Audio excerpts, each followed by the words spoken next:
Ryan, what's the golden rule? Do not drop the baby. Welcome back to Hits Different. I'm Molly. That's... Nope. Wow, I said that so confidently. I know. And then I was like, that's not right.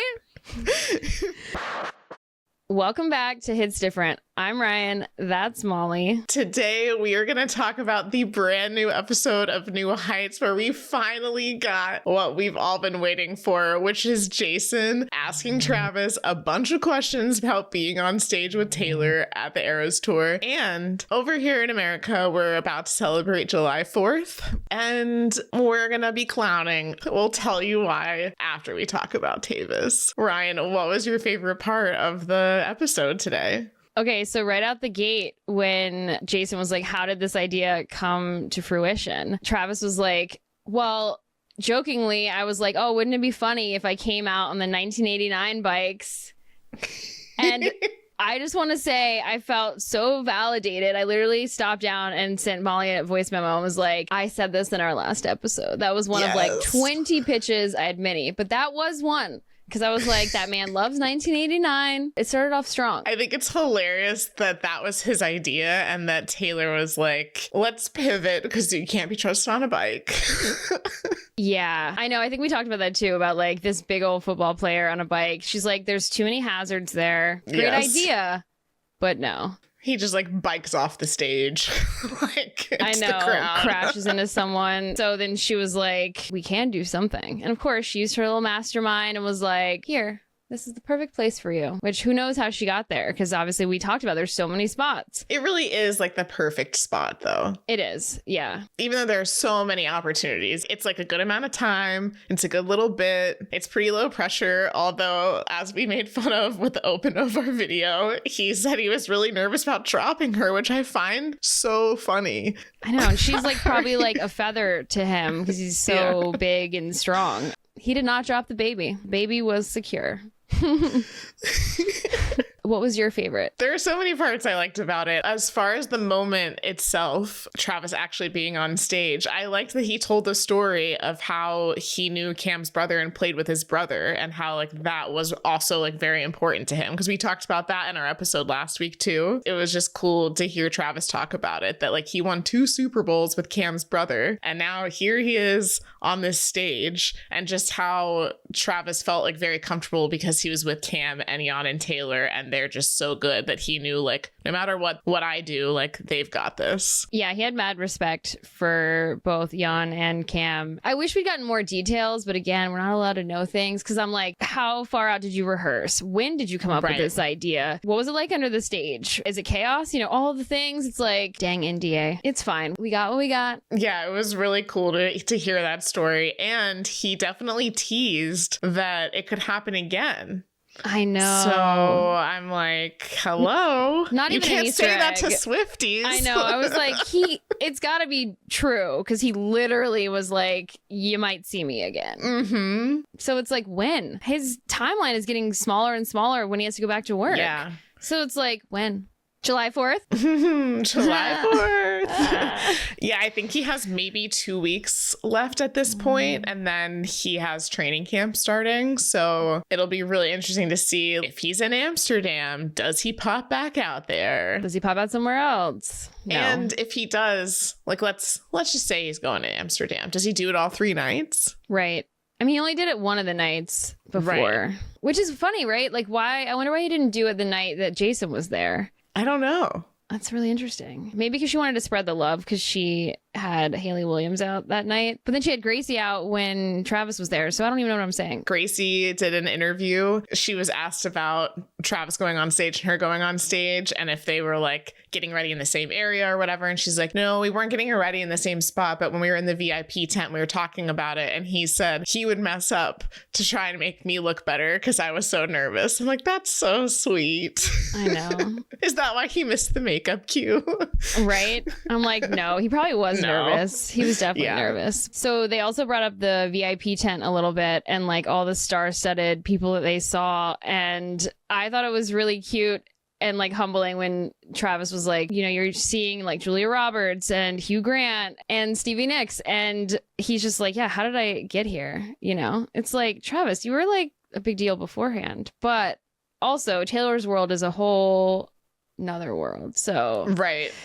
Yeah, I saw a lot of people commenting on that, like, you've won 3 Super Bowls. Like, you're not a nobody. I love how Jason just talks about the concert because he encapsulates it so well. Obviously, like we're saying, these are 2 successful people who have had lots of really cool life experiences. For us normies, it's like amazing to be able to go to the Eras tour, and especially as big Swifties, but even someone who is maybe not as hardcore of a Swiftie, although I'm sure the whole family is now. He was like, I just could not believe the age range of people. It's just like a one-of-a-kind experience where there can be like a 5-year-old and a 60-year-old all having so much fun to the same music. There's very few artists that allow that kind of environment to happen, and just how happy everyone is. I know. I think that's like why like the Eras tour ending is so sad, because a lot of that is because of her playing her whole discography. So of course there's stuff for everyone, you know, where it's like moving forward, if it's like a specific album, or if it was just Folklore and Evermore was like the main album that was being toured, that might not be the same case.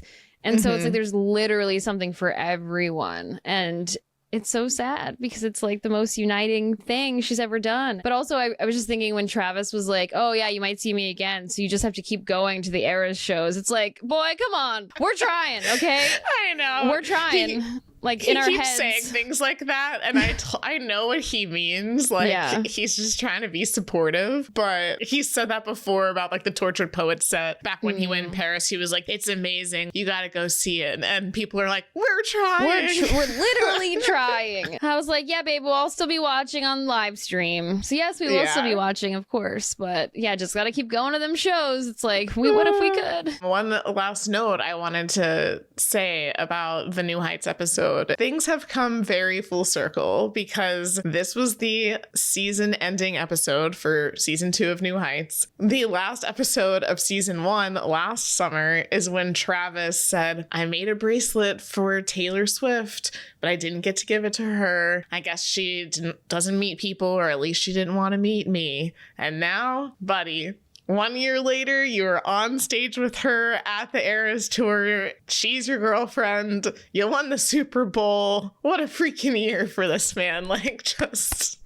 Dude, he manifested harder than anyone I've never met him, but like known of. Like, how do I get the manifest juice that he's sipping on? Because he did it. He shot his shot, and boy, he got her. Boy, you got her. And last year, for July 4th, Taylor posted on Instagram, happy belated Independence Day from your local neighborhood independent girlies. See you soon, Kansas City. It's a photo of her and her friends having a July 4th party. And what a hilarious thing to post, because she just been through it. She's come out of 2 breakups in 1 year, and she's like, gotta get rid of the juju. Happy July 4th. I'm independent. I'm an independent queen. And then she goes to Kansas City, and the rest is history. The timing is pretty wild. Yes. July 4th has always been an important day for Taylor. For any of our newer Swifties, Taylor loves July 4th. She has thrown these big parties in the past. We would usually get posts like what she did last summer of like her and her friends celebrating. Her house in Newport. Everyone knew. Yes, everyone knew about these July 4th parties. And so it also leads us to think other things could happen on July 4th this year. Put on your clown makeup. That's not it, but that's just what I felt like doing. Yes. That's how I feel when I say these things. And I write all these notes. Oh, here we go again.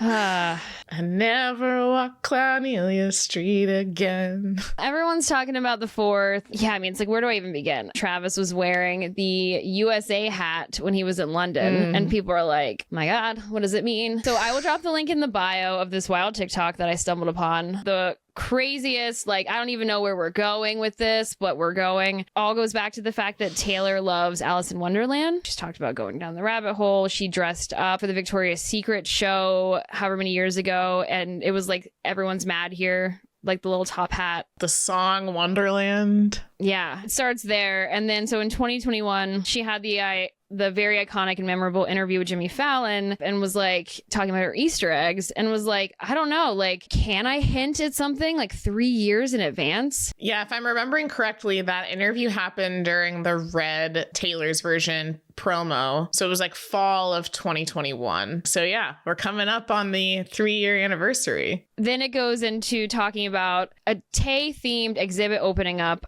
and it's designed by a guy who worked on a Curious and Curiouser exhibition back in 2021, which that's like Alice in Wonderland themed. Then when Travis and Jason were on New Heights for the last episode, they were in London and they had teacups. And I guess one of the teacups said on it, Curious and Curiouser. Travis has said that. And they talked about Alice in Wonderland. I was going to say, he also, that's when he said the whole, like, I thought it was Allison in Wonderland, which for y'all who don't... he thought it was Allison Wonderland. Oh. Instead of Alice in Wonderland, he thought it was Allison Wonderland. I'm sorry, I don't believe that. Allison is Taylor's middle name. It's like, oh yeah, you really thought that's what it was? Or are you just messing with us because you're like Taylor Nation's assistant now and you just want to mess with us and be like, it's Allison's. What does it mean? There was also a bit about, you know, when Taylor Nation brought back the Fortnite challenge not that long ago. And there was the one changed clip and it was of Benjamin. It was like him on a rug, but it was a different rug and it had different colors. And they're like, you know who else changes color? This is where I was like, you're losing me. You know who else changes colors? The cat from Alice in Wonderland. It's like, okay. The Cheshire Cat? Yeah. There's also animal references, but I left that out because I was like, anyway. So all this trickles down to the coincidence that July 4th is Alice in Wonderland Day. I always do that on every day she tours now. I'm like, what is this day? So now it's Alice in Wonderland Day. So they're like, all right, all signs point to Amsterdam because of all of this. Even while I'm saying it now, I'm like, how does this relate to Reputation? I don't really know. But it's all just signs of like, she loves Alice in Wonderland Day, therefore something will happen on this day. I will say, I don't know if I'm clowning for this. Announcing rep on July 4th would be kind of weird. It's not really where my head goes. But after the storm, something was born on the 4th of July. No! Oh my God. Molly always does this. This happened the last episode. I was just like... Well, I was like, hold my beer. Did you just think of that? I saw a TikTok clowning about July 4th. I cannot take credit. I wish I could. Every time. Dang. And you know what's crazy is that is a lyric from Endgame. On Reputation. I just feel like there is something in the air with Taylor and Travis. The Reputation album was written before Taylor ever knew Travis. But there are songs like Endgame, where that lyric is from, that so perfectly describe their relationship as we see it anyway. King of my heart. Reputation, I'm ready for it to be reclaimed. That's all I'm saying. It's also cool because now that you say that, it's like back when she wrote the album, obviously she was talking about Reputation in a way that was almost like negative because her reputation was not good thanks to the haters and Kanye and all the drama around that. And now it's like you could look at it as like, she's got a big reputation. Yeah, she does. She's all anyone's talking about. And so it's like almost like... you and me. We'd be a big conversation. Dude, I know it's like reframing like Reputation. It's just such a full circle moment from like her Instagram post last year of like, see you soon, Kansas City. And then July 4th this year, she's like, after the storm, something was born on the 4th of July. Let's go. Happy birthday, America. And Reputation comes out on September 13th. Oh, and... oh my gosh. Oh, okay. God. I'm off the deep end now. I started it. Here we go. Down the rabbit hole. We've been talking about she had to say so long to London, and we're reclaiming the land. Okay, the American Revolution, Tortured Poets was released on that day. What if July 4th is her being like, I'm free from the British? Bro, you're not wrong. I mean... Dang. So if you're watching this video after July 4th and nothing happened, we're sorry. Yeah, sorry. Rep TV, where are you? Where are you? Wrapping up like both the clowning and the podcast episode is that when Travis teased about seeing him again.